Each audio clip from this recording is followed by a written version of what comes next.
today's video, I'm going to be trying to predict who is going to dethrone every single current active champion in the WWE today. In case you're new around here, this is a monthly video series that gives us the opportunity to stop, look around, smell the roses, and analyze the current state of championship feuds. And we'll also be looking at every single championship. So we're looking at the main roster championship belts as well as every single championship belt down in NXT as well. So I'll do my best to explain to you who I think is going to dethrone every champion and why I think that's going to happen. And as always, don't forget to subscribe to this channel, ring the bell for notifications. If you're a wrestling fan, I'm really confident that you're going to fall in love with this YouTube channel because we always upload daily wrestling content. And don't forget, if you're looking for more than just daily wrestling content, to come over to the Patreon, patreon.com/SantiZap. Over there, you're going to get so much more extra content that we never upload here on YouTube because we use footage over there and we can't use footage here because it gets blocked because of YouTube copyright issues. So go check it out, patreon.com/SantiZap, link in the description as well as a link in the pinned comment. All right, that's enough. Let's jump into the video. Let's start things off by talking about the WWE Women's Tag Team Championships. And these things are frustrating, and they're frustrating because these things are legitimately impossible to try and predict anything for. It's impossible to predict anything for these things because the WWE seemingly has an on or off switch when it comes to the importance of these championship belts, because sometimes they're really important. Sometimes they're featured heavily on Raw, SmackDown, and NXT. They advance storylines, they have feuds, they have championship defenses every couple of weeks, but then sometimes, seemingly randomly, they just turn off the switch and they forget that they have a women's tag team division in the first place. So the current champions and the champions in the last video were Naomi and Bianca Belair. And funnily enough, they're technically part of the problem that I'm talking about with the women's tag team division being impossible to predict for. And that's because at the end of the day, Naomi and Bianca Belair, they're single stars that just happen to be holding the WWE Women's Tag Team Championship belts. And when you look at the most recent set of PLE cycles, we've had the Royal Rumble, and now we're building up to Elimination Chamber. Two PLEs that are heavily focused on singles glory. Singles glory that both Naomi and Bianca Belair are chasing. And if they're both chasing singles glory, there's not really a heck of a whole lot of room to tell interesting storylines in the women's tag team division. And they aren't just the problem, because when you look at the rest of the meaningful tag teams in the division, they're also single stars that have come together to form a tag team, which means that for the cycle of the Royal Rumble and Elimination Chamber, they're also mostly focusing on singles glory. So it's just a problem of the division, especially at this time of the year. Now, in the last video, I predicted that Candice LeRae and Nia Jax would at some point dethrone Bianca Belair as well as Naomi. They had a championship match, which they lost, and I don't see them being anywhere in the picture anytime soon, considering Nia Jax and Candice LeRae have really shifted their focus to going after Tiffany Stratton's WWE Women's Championship. So I'm changing my tune. I'm going to Liv Morgan and Raquel Rodriguez. These are the two that are the closest in terms of degrees of separation to getting tag team championships opportunities and actually becoming legitimate tag team champions as well. Let's not forget that Liv Morgan has recently pinned in subsequent weeks both Bianca Belair and Naomi, which is part of the reason why they're such a threat in this division and why they're going to be getting a championship opportunity as well. Now, I do believe that when Bianca and Naomi eventually do lose these titles, that it's going to be because of the return of Jade Cargill, who takes them out mid-championship match, and I wouldn't be surprised if the beneficiaries of that attack end up being Liv Morgan and Raquel Rodriguez. So I feel pretty good about this one, honestly. Now let's talk about the Raw set of tag team titles. In the last video, and the current champions are the War Raiders. And in the last video, I said that the Raw tag team division needed a lot of work. There needed to be a lot more tender love and care. They needed to add more tag teams. There needed to be more storylines. And more importantly, they needed to remove the War Raiders from anything to do with the Judgment Day. And it seems to be like we are making strides on all of those accounts because they are no longer feuding with the Judgment Day. They're actually feuding with a tag team in the Creed brothers from American Made. We now have the New Day being reinserted back into the tag team ecosystem now that they're actually having matches as a tag team. They have a new theme, and we have Dragon Lee and Rey Mysterio in the mixture as well. So the tag team division seems to be growing, and that is a good thing. Now, I'm not going to change my tune in the last video, and in this video, I am sticking with the New Day. I don't see the Creed brothers being the ones to dethrone the War Raiders, considering they're really the War Raiders' first major feud, if you don't count the Judgment Day in the tag team division. And I feel like the long-term move here, the best move that WWE can do to really help heal this damaged tag team division on Monday Night Raw, is to give these tag titles on the incredibly hot new heel New Day. Let's go over to Friday Night SmackDown, and they figured their shit out with their tag team division. The champions in the last video and currently are DIY, and they just defended the championships in a fantastic best 2 out of 3 falls match at the Royal Rumble against the Motor City Machine Guns, so I don't see Motor City being the next champions anytime soon. Now, in the last video, I predicted that somewhere down the line, Pretty Deadly were going to be your next WWE Tag Team Champions. I actually thought that they might give them the championships at WrestleMania, considering just how entertaining they've been and how central and focused they've been towards all of the tag team division storylines that are going on Friday Night SmackDown right now. You could arguably say that they are the most important tag team when it comes to storytelling in that entire division. And it does look like they are the next contenders up. They're going to be getting a tag team championship opportunity against DIY, but I don't think that they are going to be the ones to dethrone DIY. I do believe that that is the new reformed heel Street Profits. My goodness, these guys are now interesting. I am so in. The brutal attack that they laid on both Motor City and DIY was incredibly memorable. The heel promo that they cut on SmackDown was fantastic. I love the fact that they are being immediately inserted into the tag team championship scene, that they're going to give them a feud in Motor City before hopefully they step up to DIY and take those championships from them. It's been too long since we've had the Street Profits as tag team champions, and I don't think that we're going to be waiting much longer. The NXT Tag Team Championship division is also kind of frustrating, but it's frustrating for different reasons. It's frustrating because the current champions and the champions in the last video, Fraxium, just have no competition on NXT. There's no one on NXT that is like a legitimate threat to take these championships from them, at the very least, not as of the making of this video. It's getting to the point where they're having to go to TNA to defend these championships. In the last video, I suggested that maybe OTM Out the Mud would be the ones to dethrone Fraxium, but honestly, I just don't see that. And even then, when I made this initial prediction,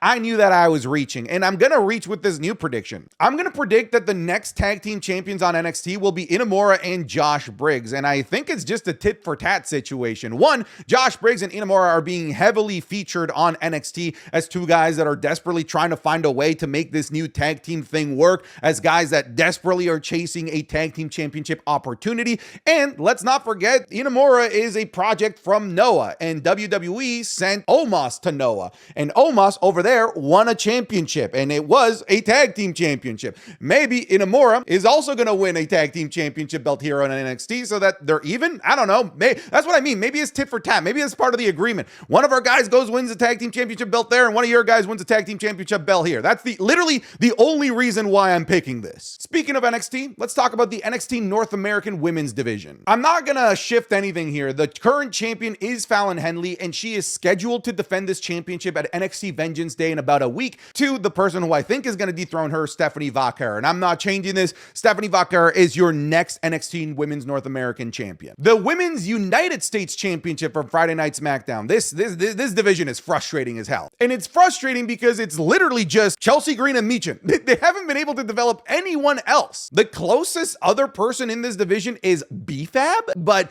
even then it's tough to get behind that as well. Anyways, in the last video, and currently the champion is Chelsea Green, and in the last video I suggested that she would eventually lose the championship to Michin, primarily because it seems like that's the only person that they have for Chelsea Green at the moment. They haven't been developing anyone else, but now I am going to change my mind, because recently on the most recent episode of Friday Night SmackDown, they did add a new player into the picture, and that new player is a player that me, you, and so many people have been wanting to see achieve singles glory for a really long time, that being Zelina Vega. Zelina Vega is the newest member of Friday Night SmackDown. She kind of called her shot at Tiffany Stratton on her debut episode. She just recently called her shot at Chelsea Green's United States Championship, so she's all over the place. But the women's championship picture with Tiffany and Charlotte and Nia Jax is just way too stacked at the moment, that I think it just makes more sense for Zelina Vega to focus on the mid-card championship belt, and I feel like she would be a fantastic second champion for the lineage of the United States Championship. So I'm going to go Zelina Vega. Let's talk about the Women's Intercontinental Championship, because in the last video, we actually didn't have a Women's Intercontinental Champion as of yet. In the last video, I did predict that the winner was going to be Lyra Valkyria, and look at that, we ended up being correct. Lyra Valkyria is your new and current Women's Intercontinental Champion. Unfortunately, that's kind of where her championship reign starts and ends, because she's done nothing as Women's Intercontinental Champion since winning the damn thing. It doesn't help that Dakota Kai got injured, and it also doesn't help that we had the Royal Rumble, where the mid-card belts kind of just don't matter because everyone is trying to get to the main event of WrestleMania, and it also doesn't help that the next thing going is Elimination Chamber, where she, the Women's Intercontinental Champion, is more focused on qualifying for the Elimination Chamber as opposed to defending the championship belt. It's just a weird time of the year for these types of belts. It truly genuinely is. Now, she does currently have a thing maybe going on with Ivy Nile. Ivy Nile did call her shot. Ivy Nile did eliminate her from the Royal Rumble, but I don't see Ivy Nile as a genuine threat. I think that she's going to be carrying this thing into WrestleMania and that she's going to be having a marquee match over there against a returning Becky Lynch. And I wouldn't be surprised if Becky Lynch wins the Intercontinental Championship at WrestleMania. Bro, that is so far. Oh my word. Oh, it happened again. Are you kidding me? God. Oh, good Lord. God absolutely loves Daniel Bryan. Oh my God. Oh my God. Oh my God. That was a sneak peek of this week's Royal Rumble-centric Wrestling is Cool Match Club, available exclusively on patreon.com/SantiZap. This week, we're looking at Kurt Angle versus Chris Benoit from the Royal Rumble 2003. Seth Rollins versus Brock Lesnar versus John Cena from Royal Rumble 2015. Alexa Bliss versus Bianca Belair at the Royal Rumble 2023. The gruesome Rock versus Mankind I Quit match from Royal Rumble 1999. Bray Wyatt versus Daniel Bryan at the Royal Rumble 2014. And CM Punk versus The Rock for the WWE Championship at Royal Rumble 2013. That's right, 6 matches this week instead of 5. You're going to be getting all of this, plus the Raw reviews, the SmackDown reviews, the Wrestling is Cool podcast 3 days earlier than everywhere else, and you're going to get the Undertaker Streak watch-along that we're doing, and the Royal Rumble watch-alongs that we've been doing for the past several months as well. All of these are exclusively available to Patreon because we can't show them on YouTube because YouTube automatically blocks anything with footage. So we quite literally can never show it here. It's only on Patreon. Again, that's patreon.com/SantiZap. I'm going to put a link in the description as well as a link in the pinned comment for you. If you're already supporting on Patreon, thank you so much. If you aren't, just consider it just for 1 month. I'm really confident that you're going to fall in love with it, even if you try for 1 month. That's enough. Let's get you back to the video. Let's go back to the NXT side of things and let's look at the NXT North American Championship. The champion in the last video and currently is Tony D'Angelo, and this dude's just in a weird storyline. And frankly, the North American Championship is losing stock every single week with the storyline with Izzy Dame. It's really bizarre. It just feels like there hasn't really been a strong direction for both the championship belt and Tony D'Angelo and the division as a whole ever since Obafemi lost this championship. They really haven't been able to recover from that. We've had people from like the likes of Brooks Jensen, Sean Spears go after this championship, and none of them really seemed like a threat, and none of them really developed a good enough storyline to actually make this interesting. Now, in the last video, and I'm sticking with this, I said that we would have Ridge Holland be the one to eventually dethrone Tony D'Angelo. And funny enough, I've been making this prediction since before Tony D'Angelo and Ridge Holland had even crossed paths, because Ridge Holland was busy with Chase U. R.I.P. Chase U, you will be forever missed. But now, as of the making of this video, they're not just crossing paths, they're having an NXT North American Championship match at the next coming episode of NXT in a cage match where I actually think we might get a new champion. So I'm sticking with this, Ridge Holland. The United States Championship on Friday Night SmackDown is so frustrating because the SmackDown mid-card is hot right now. We're talking about the likes of Jacob Fatu, Braun Strowman's in there, LA Knight. You can say Damian Priest is in that picture. You can make an argument that Drew McIntyre's in there. You have Jimmy Uso making major strides. Carmelo Hayes having fantastic matches. The division is hot by all accounts. Unfortunately, it's hot without the champion, Shinsuke Nakamura, who just seems to be a freak in the back, just sort of like chilling like, Yup, this technically counts as me making it to an episode of Friday Night SmackDown, doesn't it? So it's a shame to see the division be as good as it is in the absence of the champion, because it kind of tells us that the division doesn't need Shinsuke Nakamura, which I don't think really bodes well for his championship hopes over the next couple of weeks. Now, in the last video, I suggested LA Knight being the one to dethrone Shinsuke Nakamura, but I'm changing my tune here. I feel like LA Knight is slowly going to be developing other singles feuds in the mid-card that go into WrestleMania without involving the title. That could be like Jacob Fatu, it could be Drew McIntyre, it could be Damian Priest. There's other options for LA Knight, especially in this road to WrestleMania, but I think right now all roads do lead to Jimmy Uso being your next WWE United States Champion. When I look at that division, Jimmy Uso is the one that's making the biggest strides forward. Jimmy Uso is the one that looks like the most ready-made US champion right now, especially when it comes to comparing him to somebody like Shinsuke Nakamura, who's just not present at all. And I could absolutely see a situation where WWE WWE just wants the big brotherly hug moment with confetti with a US champion Jimmy and a world heavyweight champion Jey Uso. The Intercontinental Championship has also been on the back burner for the exact same reasons that we've talked about some of the other championships, the lead up to the Royal Rumble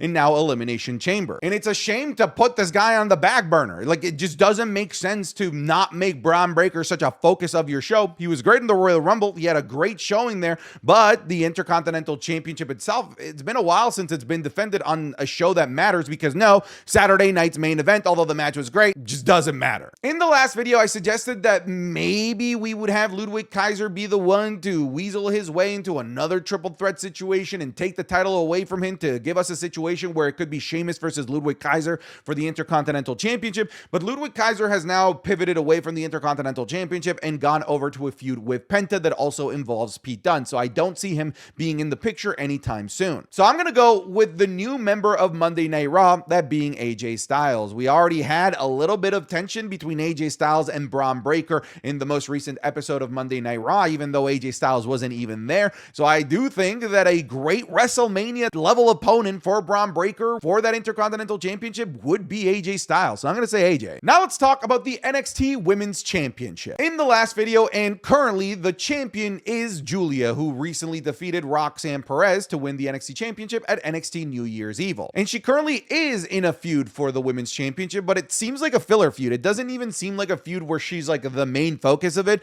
because it's going to be a match that involves Roxanne Perez and Bayley, and seemingly I wouldn't be surprised if they add Cora Jade here in the last hour. So we're very likely going to be getting a fatal four-way for this championship, and usually when we're talking about fatal four-ways, you just know that the champion's just not going to lose this, especially a champion as recent and as beloved as Julia is. And when you look at that match, Julia's like odd man out, because Bayley and Roxanne Perez have a thing, and Roxanne Perez and Cora Jade have a thing. Julia doesn't really have a thing with any of them anymore. Sure, Roxanne Perez eliminated Julia at the Royal Rumble, but like that's kind of about it. That's the most recent beef between Roxanne and Julia, if you don't count, Julia actually beating her for the championship earlier in January. So I do believe that Julia is going to be retaining this. Now, in the last video, I suggested the idea that we might have a double champion somewhere down the line, a Stephanie Vaquer versus Julia situation going into Stand and Deliver, because my goodness, that would absolutely be amazing, and it would be, in my opinion, the main event of NXT Stand and Deliver. But I am going to change my tune here.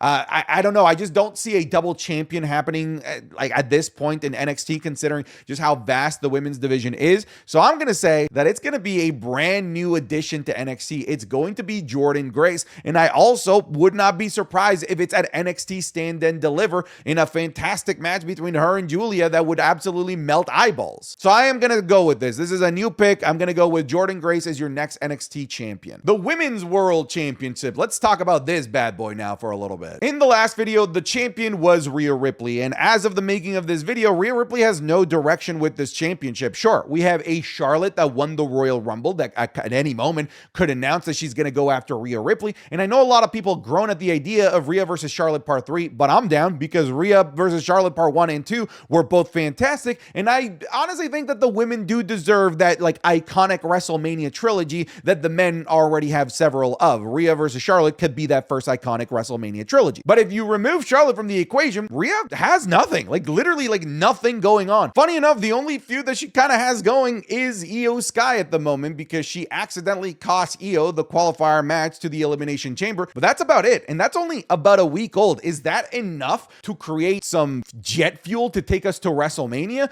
Or are they going to do a stopgap match between Io and Rhea Ripley at Elimination Chamber? That's something I personally wouldn't want to see. If we're going to see Io versus Rhea, I'd rather see that at WrestleMania. So because there's just like nothing for Rhea Ripley at the moment, nothing of substance, because we don't know where Charlotte's going to go, we don't know where the Elimination Chamber is going to land us, I'm going to stick with this. I'm going to say Io. The WWE Women's Championship. This thing has far more of a clear direction than what Rhea Ripley is doing over on Monday Night Raw. The champion is currently Tiffany Stratton, who won the championship earlier in January by finally cashing in her Miss Money in the Bank briefcase on Nia Jax. And I say that there's a lot more direction here. And I say that there's more direction here than compared to Rhea Ripley, because she actually has a feud. She has a championship match scheduled against Nia Jax, a match that I don't think she's going to be losing anytime soon, but at least it's a match and a feud nonetheless. And everyone and anyone is expecting Charlotte Flair to pick Tiffany Stratton, so so I'm going to also be anyone and everyone here, and I'm going to say that Charlotte Flair is going to pick Tiffany Stratton. And fellas, I know you hate it, but what have I always said? Death taxes and Charlotte Flair winning everything when she comes back. She literally just did it by winning the Royal Rumble, and I think it would be irresponsible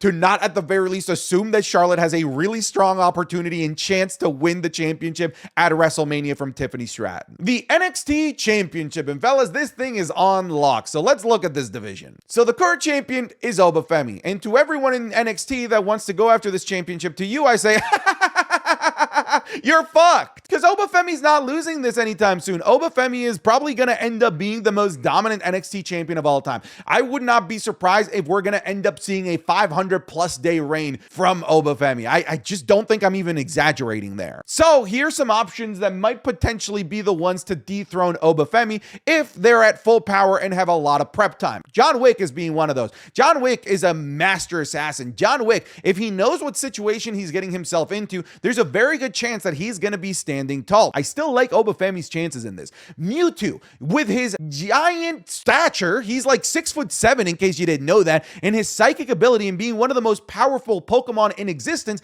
he might stand the chance against Obafemi. I still like Obafemi's chances. Kratos, this guy has crossed different pantheons and killed the Greek gods. He's killed the Norse gods, and it seems now that he's going to be killing the Egyptian gods, but I don't know that he can stand up to the god that is Obafemi, the ruler of NXT. I still like Obafemi's chances. Brock Lesnar, if you know, you know. And then, of course, a fully prepped Batman. If Batman is given like a solid month to prep out a battle against Obafemi, I actually like Batman's chances. Let's not forget, this is a dude that took out Superman with enough prep time. So this could be a really, really strong match. Maybe for stand and deliver. Batman versus Obafemi, that shit is like, I hear voices in the air. I hear them loud and clear. But yeah, I'm not changing my pick from last month. I'm going to go with Javon Evans. And I think it's literally going to be like a year and a half from now.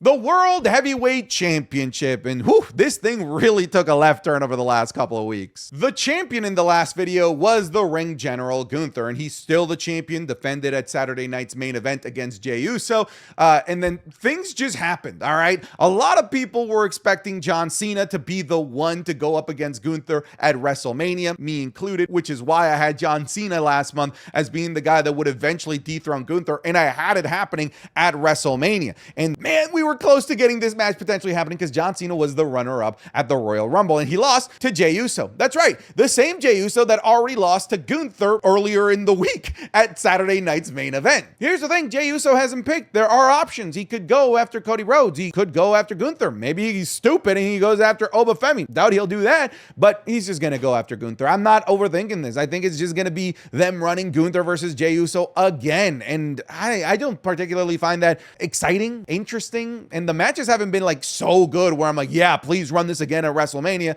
but it looks like that's what they're going to be doing. And if Jey Uso does go to WrestleMania against Gunther, like, brother's winning. Like, he's not losing. He can't lose. If he loses at WrestleMania after everything that we've gone through here, you might as well just retire Jey Uso at this point. The WWE Undisputed Championship. The current champion is Cody Rhodes, and it seems that after one of his best feuds in the feud against Kevin Owens and Cody Rhodes, now we're having Cody Rhodes go back to the endless, never-ending void of a feud with the Bloodline, specifically Solo Sikoa. Why are we running this again? Nobody wants to see this. In the last video, I kind of suggested Drew McIntyre, and I threw Drew McIntyre out there because I was looking at the championship picture and who was going to be busy with who, and The Rock being removed from the equation. But it seems like Drew McIntyre just isn't the threat in the World Championship picture anymore, unfortunately, with his disgraceful elimination from the Royal Rumble. The fact that he just hasn't particularly been the most dominant force out there, I don't see it being Drew McIntyre at WrestleMania or anytime soon. I see it being John Cena. I don't know that it's at WrestleMania. I could see it being somewhere down the line, which could then set up John Cena versus Randy Orton, and then Randy Orton wins the championship, which can then set us up for Randy Orton versus Cody Rhodes, where Cody Rhodes is chasing the championship. There's a lot of things that you can do here. This is also just fan fiction right now. I have nothing to go off of at the moment, but this is what I'll throw out into the universe, and maybe this ends up happening. All right, folks, thanks so much for watching this video. I'll see you guys in the next one. Take care. Goodbye. Get out of here.